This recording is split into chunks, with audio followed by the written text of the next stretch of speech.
I'm very excited today. I have a new concept. I have asked you lovely people on Instagram, at TheCherryDollface on my Instagram, for your personal beauty hacks. Things that you do at home to save time, to save money, to shortcut your normal long routine, to multitask products maybe.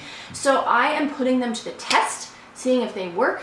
I just want to disclaim that just because I rule something a fail for me does not mean that it is a bad hack. It just means that it does not work for moi. I have a certain skin type, I have a certain hair type, and just not everything works for everybody. So if I rule it a fail, it doesn't mean it might not work for you unless it is something that I say that you just shouldn't be doing in general as a skincare professional. So without further ado, let's do some testing. Okay, the first submission I have is translucent powder first and then foundation. They say makeup will not budge and looks flawless. I have dry skin, so I am very hesitant about this one. We shall see. I'm not going to really be able to give you like the long-term perspective since I'm just filming this video right now, so who knows what my makeup will look like all day. Anyways, it might look like hot garbage after a few hours. I don't know. But we're going to give it a try. So I'm just putting translucent powder on my whole face. I did not put any primer on my face because I thought that might kind of defeat the purpose. Oh, my skin already feels so dry. Here we go. My makeup definitely looks cakey. Oh my god. Look at the pores on my nose. Look how gross that looks. I'm not sold on this. I've only gotten half of my face on and already I'm regretting it. Oh my god, this is so bad. It's so bad.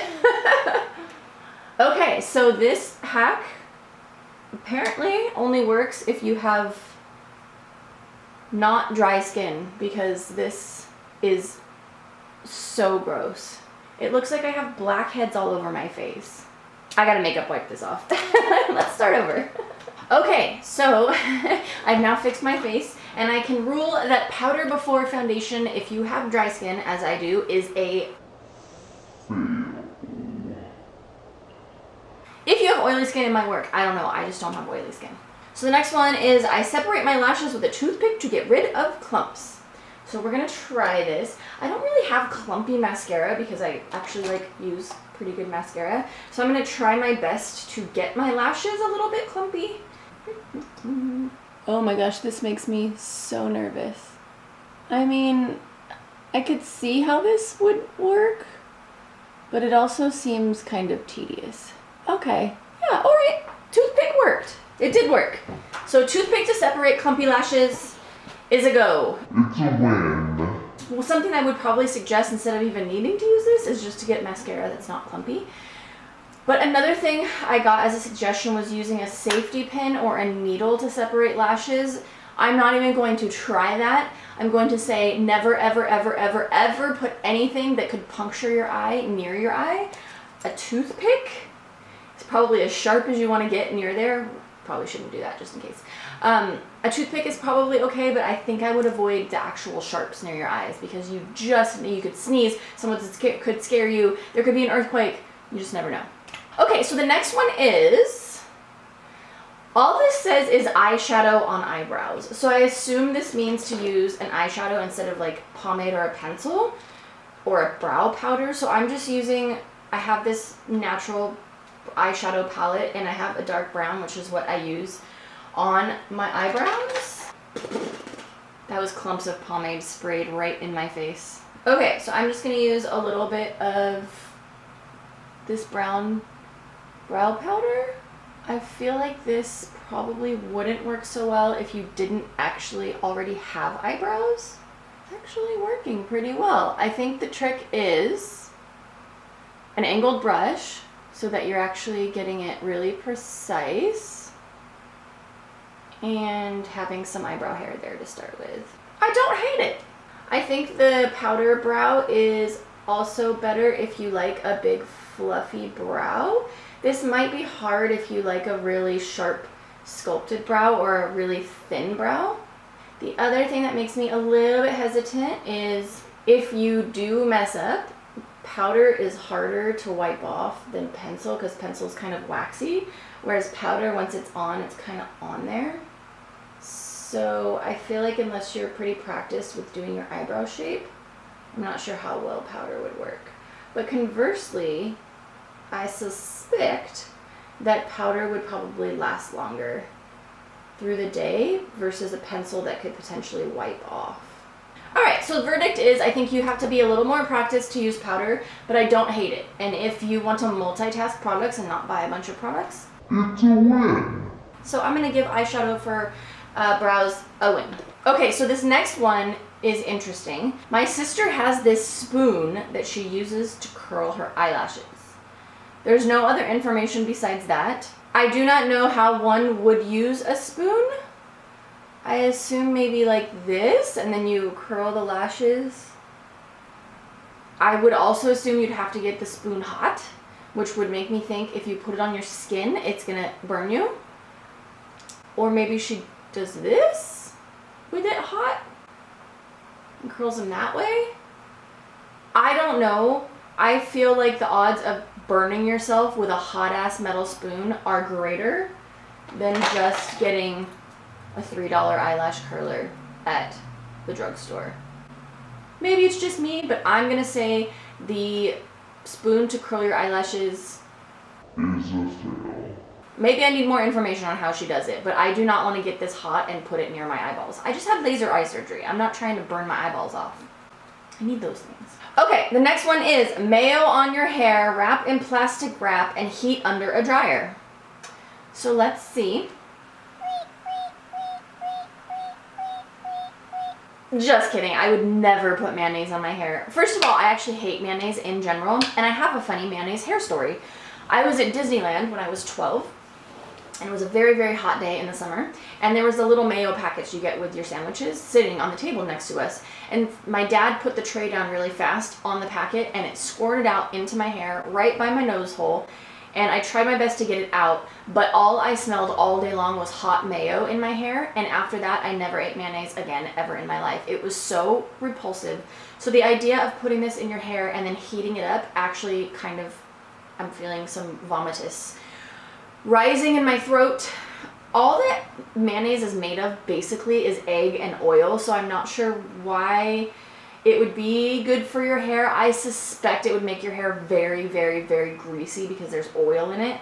So I think you'd be better off just using a normal conditioner and putting it under plastic wrap and heating it up. Even if it's not expensive, even if it's just your daily conditioner, that's probably a better idea than the mayonnaise on the hair. Plus, it's gonna smell a lot better. Unless you love mayonnaise. If you love mayonnaise, do it. But I'm gonna say the mayonnaise hair mask is a fail. Plus, I'm also a believer of keeping food off your face, and so I would say the same goes for keeping food out of your hair.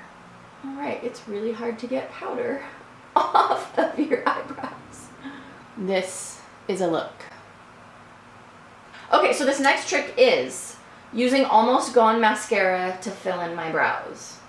This one I think is tricky because maybe if you use brown mascara and have dark hair, but if you use black mascara and have blonde hair, this probably is not going to be your jam. I'm really nervous for this one. It's not as aggressive as I thought it was going to be, and it's actually covering up my gray eyebrows. I don't know. I feel kind of impartial to this one. I feel like it worked fine. It didn't look as aggressive as I thought it was going to. But I also feel like I need more pencil to fill in the gaps where my brows are sparse. So I feel like as like an eyebrow gel, maybe. I also don't know like if it would smudge. It feels pretty dry. I don't know. I'm gonna give this an in-between. The jury is still out on this one.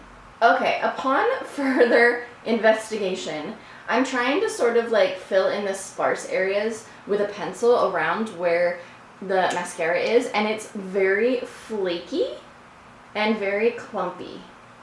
So I'm gonna have to give the mascara on the eyebrows a fail. Okay, so the next one I got is shaving the ends of your eyebrows off to make the tails match. I've seen this as a trend on TikTok and Instagram. I personally am not going to shave my eyebrows because I survived through the 90s, and if there's one thing I vowed is that I will never destroy my eyebrows again. So I feel like the shaving your eyebrow tails off is a young woman's game, a young person's game, and I'm not going to play that game. So yes, if you shave the tails of your eyebrows off, it's easier to make them match or to give yourself a higher tail. The one thing to remember though is that once it's shaved off, you have to have a really good eye to make them symmetrical, because you're just drawing it like with a wing and a prayer, a tail and a prayer. So I'm gonna say shaving tail ends off of your eyebrows for me is a fail. For everyone else is a maybe win. I don't know. I got crumbs on my lipstick. Okay, this next one I know is a win because I have done this forever. Using your finger like a popsicle to keep lipstick off your teeth. So all of the lipstick that is now on my finger will not be on my teeth when I smile. But it'll do it in like a natural way where it kind of makes the lipstick fade instead of like actually wiping off that inner part of your lips. It's a win! Alright, coconut oil as eye and lip makeup remover. This one, as an esthetician, I'm going to say is a fail. Because coconut oil can be comedogenic for many people, which means that it clogs your pores. It is not comedogenic for everybody. It does work for some people, but for the vast majority of people, coconut oil on your face is going to clog your pores and is probably going to cause breakouts. So using it around your eyes or your mouth is a no. Like I was saying before, I generally suggest to keep food off of your face. So what I suggest instead are cleansing oils or dissolving mists. So this is Patrick Starr's One Size Dissolving Mist. This, if you have a hard time getting your makeup off, nothing will withstand this. This will take off eyelash glue. This will take off spirit gum. If you want something a little more gentle, a cleansing oil. This is just a Kiehl's cleansing oil. Lots of brands make oils and remover mists. You can just use an eye makeup remover if you wish, or even a handy dandy makeup wipe. You don't have to buy expensive products, but please keep coconut oil off of your beautiful face. All right, this next one involves some surgery. So I have some scissors and an old concealer tube that is out. So when you have these kind of concealer tubes that squeeze, cutting open the tube of concealer or foundation when it's out. Which end do I cut? I think I'm gonna cut the flat end because I feel like it's gonna be less messy. So this has been out for a while, and I've actually just held on to it so that I could put it in this video. And I can see there is like 1/4 of a tube worth of concealer left in there. So here's where it becomes a problem though. So you could take your concealer brush and put it on. I would suggest not dipping like that and scooping it out so that you're not just putting bacteria in there. The problem is once you've used it once, where do you store it? So I would suggest storing it upright and taping it closed. Because if you don't tape it closed, it's just going to collect dust and whatever. That's just going to fall into this empty tube. Or maybe get some sort of cap from another product, maybe. This is a huge cap, but maybe just cap it like that, just to keep the top covered, and then keep it upright so it doesn't all leak out. But I do think that this hack of cutting open your tube is a win. We always want to use every last drop of product we have, and now I can't put this down because I don't want it to leak. Okay, so this one is interesting because all it says is powder over my lipstick. So I'm going to literally just do some powder over my lipstick. So I am just wearing normal lipstick. I'm not wearing liquid lipstick. I'm wearing lipstick from a tube. Oh, make sure it's translucent powder. So it feels very powdery.